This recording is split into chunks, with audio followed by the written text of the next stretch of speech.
गांधींनी जी पत्रकार परिषद घेतली, राहुल गांधी असं म्हटले की केंद्रीय निवडणूक आयोग डिजिटल वोटर लिस्ट का देत नाही, आणि त्या प्रेझेंटेशनला उद्धव ठाकरे उपस्थित होते.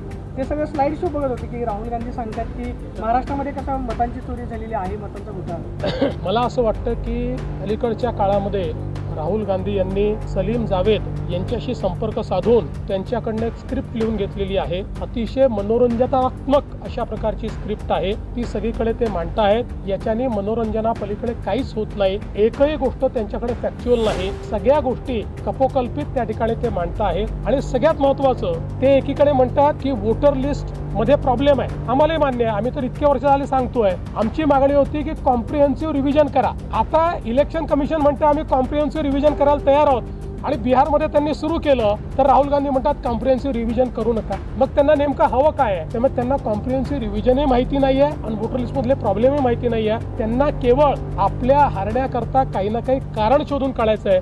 ते कारण त्यांनी शोधून काढलेलं.